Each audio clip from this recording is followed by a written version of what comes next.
Isbatinda bamusanganje. Ntago biba.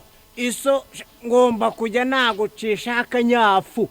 Uwo mugabo yabaza umugabo bita kufuta namuzi. Nanjye simbi. Boss, uranshaka se? Bagareka hehe? Ni igitabo. Igitabo cyambe. Cyambe sana. Ndakikwishyura mu kanya. Paridosha. Wesha isari hehe? Isibo ya cyenda njyo yayobora kabisa nzayiyobora. Ibaba we. Suramba cyo ajuka mureba. Ajuka mureba ramba Festival kwa.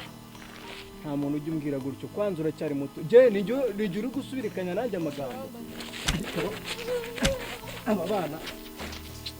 Abana ngugu ntago umuntu azavuga ngo ntawe uzafata akanyafu ngo ntawe uzagira ate. Ariko sha ibi ntago biba. Iso ngomba kujya nagucisha akanyafu. Nta soni.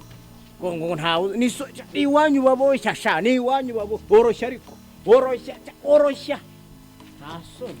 Ewana ije yankange isibo ya cyenda nizo yayobora wallahi isibo nzayiyobora uyu mwaka nizabera bouncer bisibo yanjye ntuyemo. Ewana kano gasosoma kanje ntago nagasiga wallahi.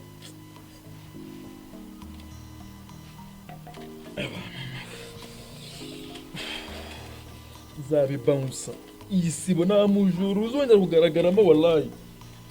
Ibega igisore we wallahi isibo niyanze yobora kabisa. Isibo ubayiki Nijya bagenda taragira ngo ndakugira n'umwana w'induti yanjye. uwo mugabo yabaza umugabo bita kufuta namuzi. Nanjye simbi.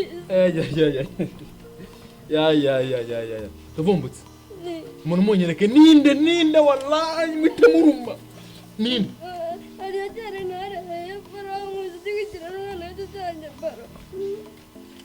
uzi impamvu buri gihe basanga cyangwa buri gihe barakufite kano kantu gatoya urumva basanga ariyo mpamvu nzamwereke.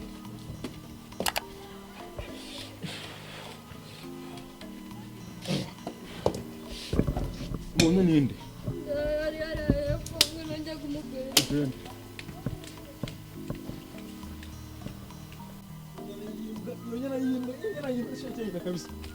Nigi